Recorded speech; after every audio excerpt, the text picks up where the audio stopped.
এই পেজটাকে আর লিখবো না, আমার কাছে তো এখন অনেক পেজ আছে, আমি ছেড়ে ছেড়ে গ্যাপ দিয়ে দিয়ে লিখবো।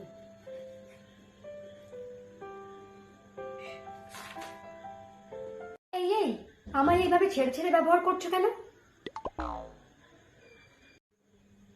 মানে মানে এত ফাঁকা ফাঁকা করে লিখছো, এতটা করে বাদ দিচ্ছ কেন?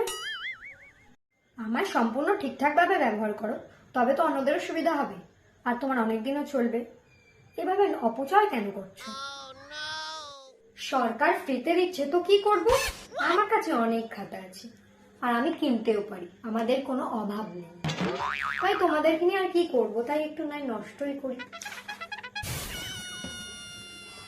বুঝলাম, তবে সরকারের উচিত খাতাগুলি নির্দিষ্ট সেই সব স্টুডেন্টদেরকে বেছে বেছে বা যাচাই করে দেওয়া উচিত যারা খুব গরিব খাতা কিনতে পারে না, এবং যারা খাতা পেলে খাতাটির এতটুকু অপচয় বা নষ্ট করবে না, সম্পূর্ণটাই কাজে লাগবে, তাদেরকেই দেওয়া উচিত। তো যাও না, গিয়ে সরকারকে বলো, আমাকে কেন বলছো?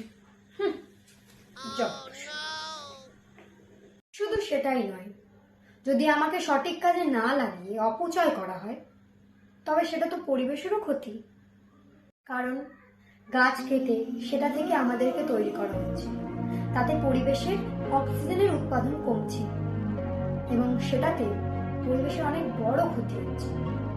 এবং পরিবেশের ক্ষতি হওয়া মানে পরিবেশে থাকা সমস্ত জীবের ক্ষতি। সঠিকভাবে আমাদেরকে ব্যবহার করলে পরিবেশের ওই ক্ষতিটাকে তাও মেনে নেওয়া যায়, কিন্তু এদিকে পরিবেশের ক্ষতিও করছো, ওদিকে কাজে লাগাচ্ছ না, অপচয় করছো, সেটা তো আর মেনে নেওয়া যায় না। তুমি বা তোমরা যারা আমাকে প্রয়োজন মনে করছো না, যারা আমাকে অপচয় করছো, নষ্ট করছো, তারা এই অপচয় নষ্ট না করে যাদের আমাকে প্রয়োজন তাদের হাতে তুলে দাও, তবে তারা সম্পূর্ণ কাজে লাগবে, নষ্টও হবে না।